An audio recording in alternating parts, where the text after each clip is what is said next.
ગુજરાત વિધાનસભામાં જે પ્રકારે આજે નાણામંત્રીએ બજેટ રજૂ કર્યું છે તે મામલે ધમાસાણ મચ્યું છે અને વિસાવદરના ધારાસભ્ય ગોપાલ ઇટાલિયા વરસતા કહ્યું છે કે આ બજેટ છે તે ગામડાના વિરોધી બજેટ છે। આ બજેટનું નામ ગુજરાત બજેટ નહીં પરંતુ અમદાવાદ ગાંધીનગર આપવાની જરૂરિયાત હતી। વિગતવાર વાત કરવી છે તેમણે શું કહ્યું છે તે મામલે।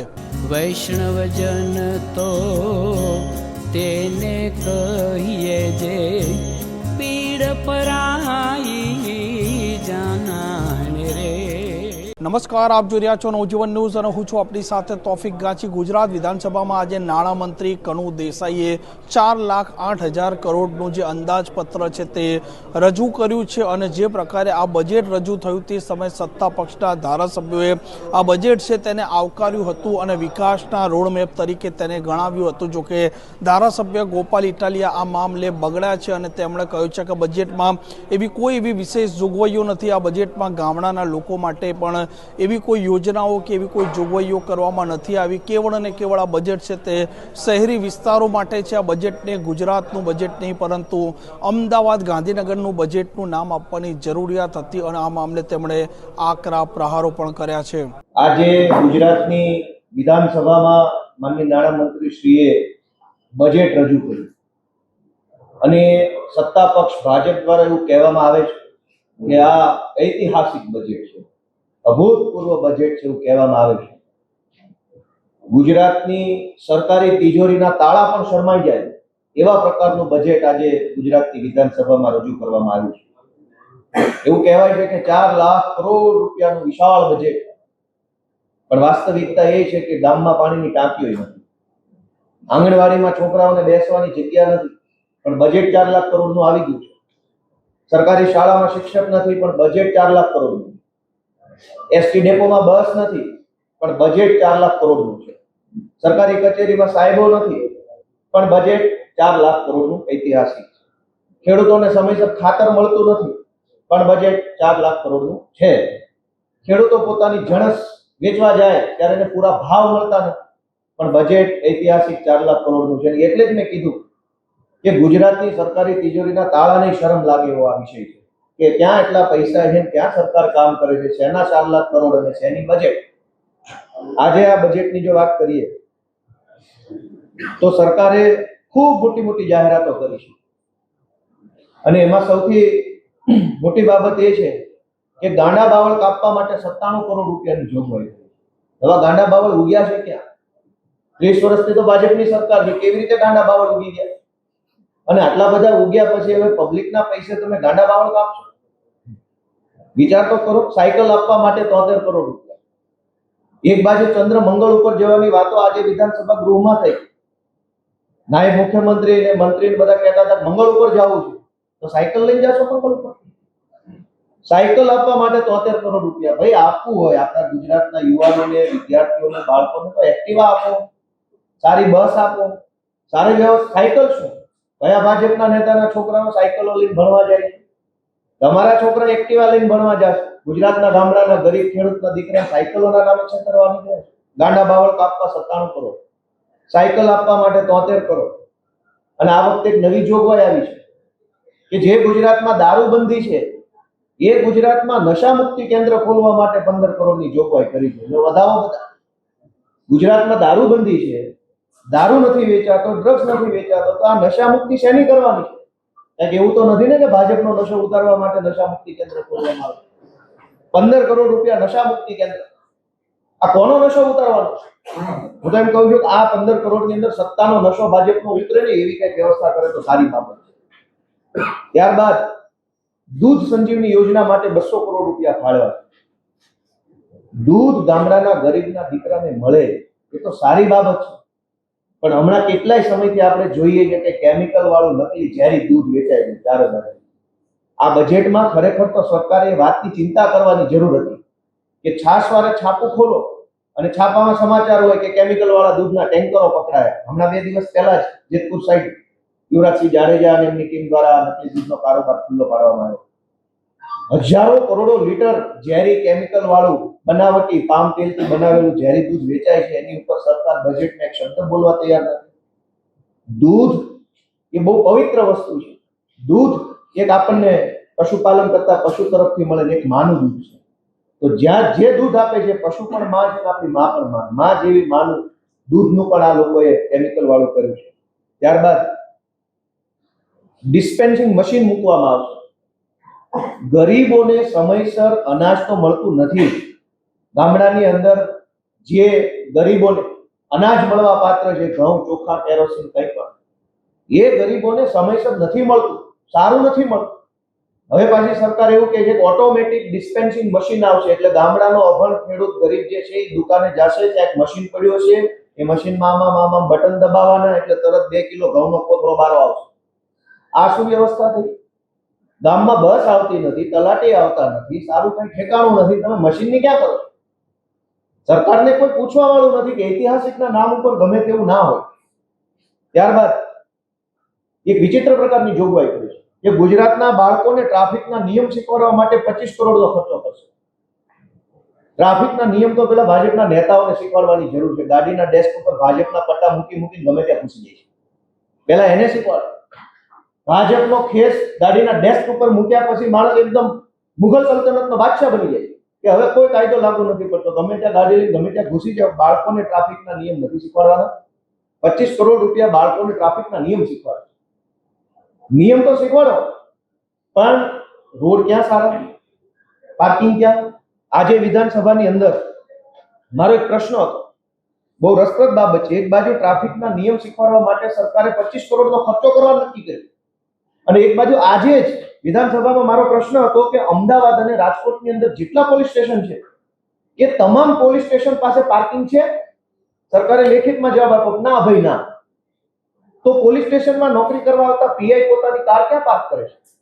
કોન્સ્ટેબલની ગાડીઓ ક્યાં પાર્ક થાય?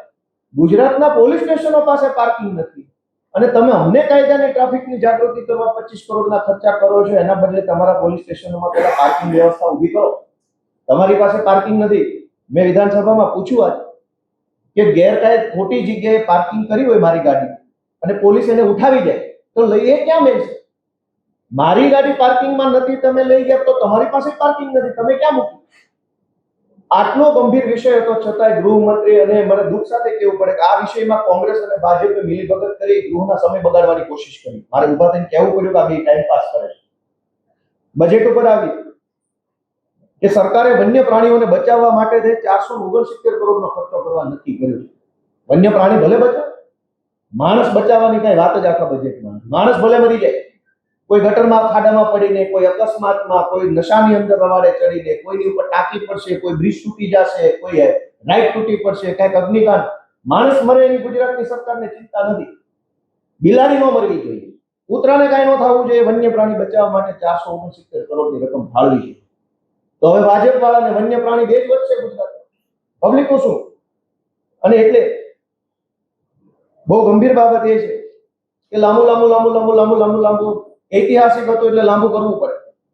સામાન્ય બજેટ હોય તો ટૂંકમાં પતે, પણ આ તો ઐતિહાસિક હતું કેમ કે ગામમાં પાણીની ટાંકી નથી, પશુઓને પીવાનો અવાડો નથી, ગામમાં શાળા નથી, દવાખાના નથી, દવાખાનામાં ડોક્ટર નથી, ડોક્ટર હોય ત્યાં દવા નથી, પણ બજેટ 4 લાખ કરોડનું છે. એ બજેટમાં શું છે કે ગુજરાતની જનતાની માથાદીઠ આવક 3,01,000 રૂપિયા છે, એવું આજે બજેટમાં માનનીય નાણામંત્રીશ્રીએ સદનને જણાવ્યું, ગૃહને જણાવ્યું.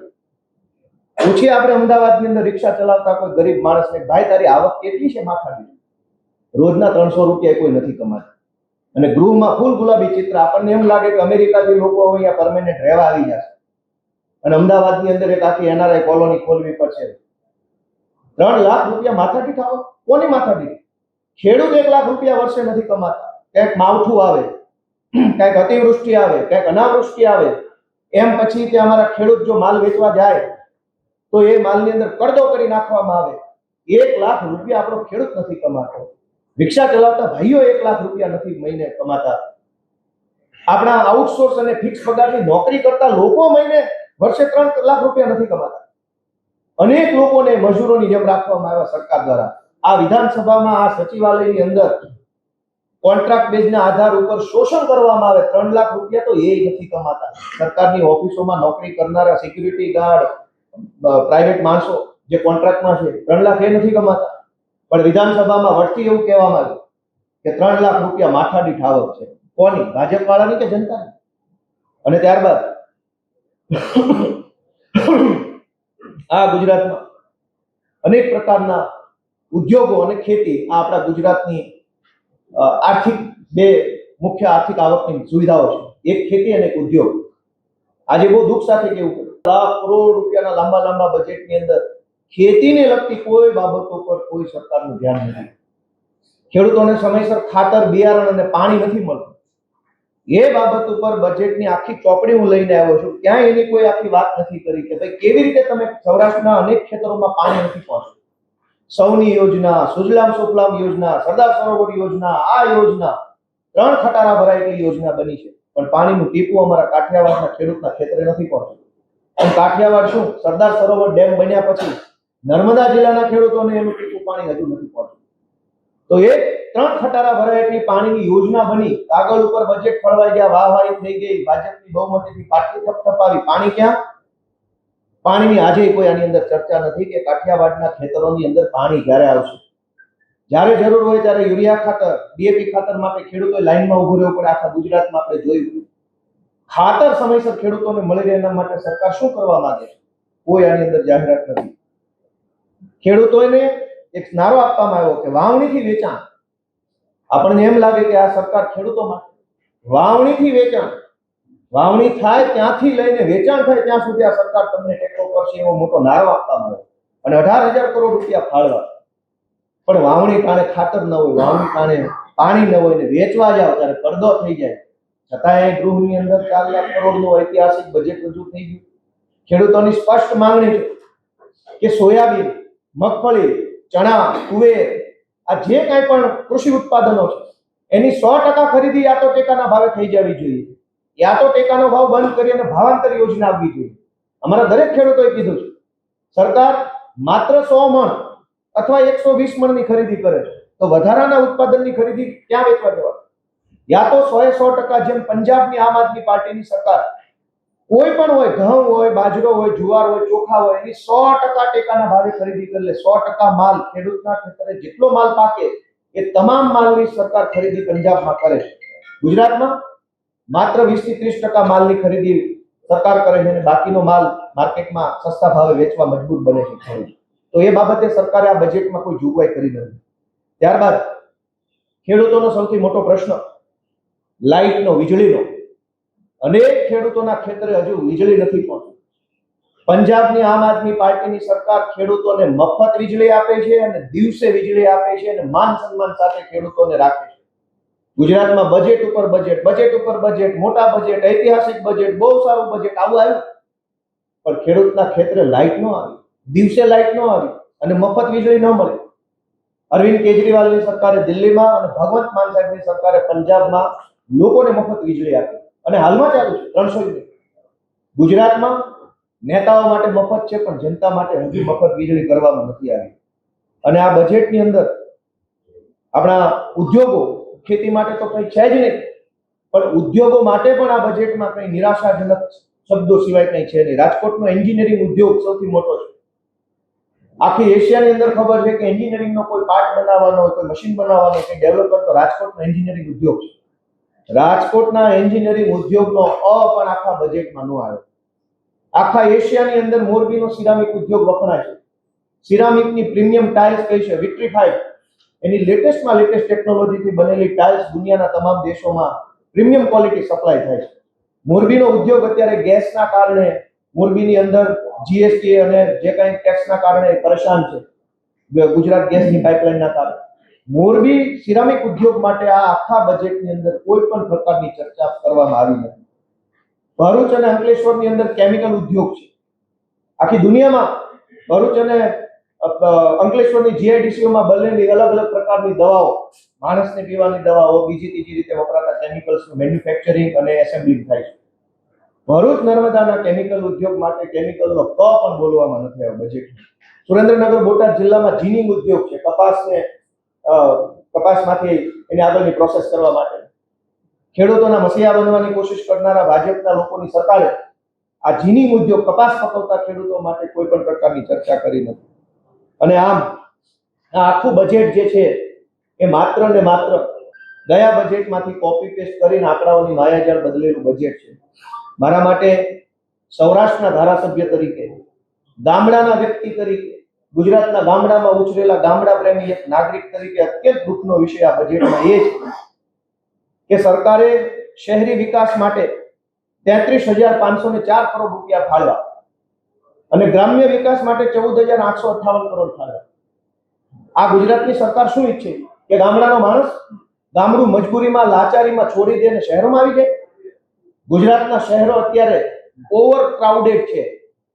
શહેરોની અંદર સંખ્યા સમાતી નથી, વસ્તી ગીચતા વધતી જાય છે, લોકો ટ્રાફિકનો ભોગ બને છે, ઘોંઘાટનો ભોગ બને છે, ગેરકાયદેસર બાંધકામો, ગેરકાયદેસરના પાર્કિંગો, શહેરોની અંદર એટલી બધી સમસ્યા વધી રહી છે.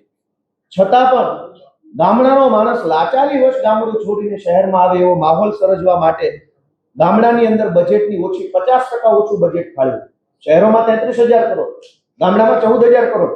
એનો અર્થ એ છે કે ગામડાના મતથી ચૂંટાયેલા ભાજપના ધારાસભ્યો અને ભાજપની સરકારે ગામડાના માણસને પસંદ નથી કરતી. ગામડાના લોકોની વિરોધી સરકાર છે. ગામડામાં સુવિધા ઊભી ન થાય, રોડ ન બને, દવાખાના ન બને, શાળા ન બને, બસો ન આવે, સામાજિક સુરક્ષા ન મળે, તો દરેક નાગરિકે મજબૂરીવશ ગામડું છોડી અમદાવાદ, સુરત, વડોદરાની અંદર આવવું પડે અને બાપ દાદાનું ગામ, બાપ દાદાની જમીન, બાપ દાદાના મકાન છોડીને અમદાવાદની 10 ફૂટ બાય 12 ફૂટની ખોલીમાં લાચારીમાં રહેવા મજબૂર કરવાનું કામ આ ભાજપે કર્યું છે. હું આ ભાજપની સરકારને ખૂબ એટલે ખૂબ ભગવાનને હું તો પ્રાર્થના કરું છું કે આને સદબુદ્ધિ આપે કે ભારત અને ગુજરાત એ ગામડાઓનું બનેલું છે. ભારત ગામડાનો દેશ છે, મહાત્મા ગાંધીએ કીધેલું. ગુજરાત ગામડાઓનું રાજ્ય છે. ગામડું નહીં ટકે તો ગુજરાતનું કોઈ શહેર નહીં ટકે. ગામડું સજીવન નહીં થાય, ગામડું બેઠું નહીં થાય, ગામડું સક્ષમ નહીં બને તો ગુજરાતનું એક પણ શહેર આગળ નહીં આવી શકે. શહેરોના નામે 33,000 કરોડ ફાળવ્યા છે. શહેરોમાં દૂધ ક્યાંથી આવે છે? શહેરોમાં ઘઉં ક્યાંથી આવે છે? શહેરોમાં ચોખા ક્યાંથી આવે છે? શહેરોમાં મગફળીનું તેલ ક્યાંથી આવે છે? તમામ વસ્તુ ગામડેથી આવે છે અને આ ભાજપની સરકાર ગામડાને ન્યાય કરે છે એ બિલકુલ અયોગ્ય બાબત છે. હું સરકારને એટલી વિનંતી કરવા માંગુ છું કે ગામડાઓને આવી રીતે નજરઅંદાજ ન કરો. ગામડાએ પણ વર્ષો સુધી તમને ખૂબ સારા મત આપ્યા છે અને એટલે આ બજેટ મને એવું લાગે છે કે ઐતિહાસિક નિરાશાજનક બજેટ છે. ઐતિહાસિક રીતે આ ગામડા વિરોધી બજેટ છે અને આવા બજેટની અમે ભરપૂર ટીકા કરીએ છીએ, નિંદા કરીએ છીએ. અને છેલ્લે એક મહત્વનો વિષય કે આજે વિધાનસભામાં મેં એક અત્યંત મહત્વનો પ્રશ્ન મૂક્યો. અમરેલીની અંદર પાયલ ગોટીબેનનું સરઘસ કાઢવામાં આવ્યું.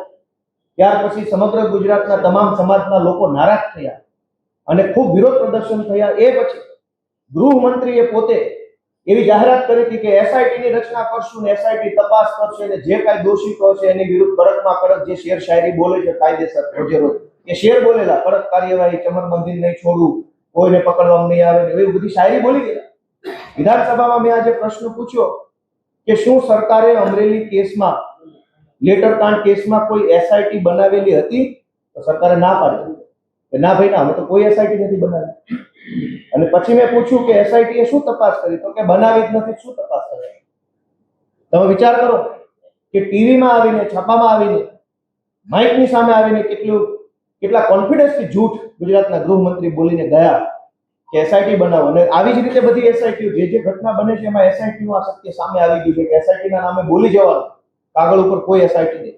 એટલે આજે આ જૂઠનો ખેલ ખુલ્લો પડી ગયો છે ફરી એક વખત કે આ ગુજરાતનું બજેટ ખેતી અને ઉદ્યોગ બેના વિરોધી બજેટ છે, ગામડા વિરોધી બજેટ છે. આ બજેટમાં માત્ર ને માત્ર આખું બજેટ અમદાવાદ અને ગાંધીનગરની અંદર શું કરવાનું છે એને લગતું આ બજેટ છે. આખી ચોપડીમાં અમદાવાદમાં સ્ટેડિયમ બનશે, ગાંધીનગરમાં કોમ્પ્લેક્સ બનશે, અમદાવાદમાં આ બનશે.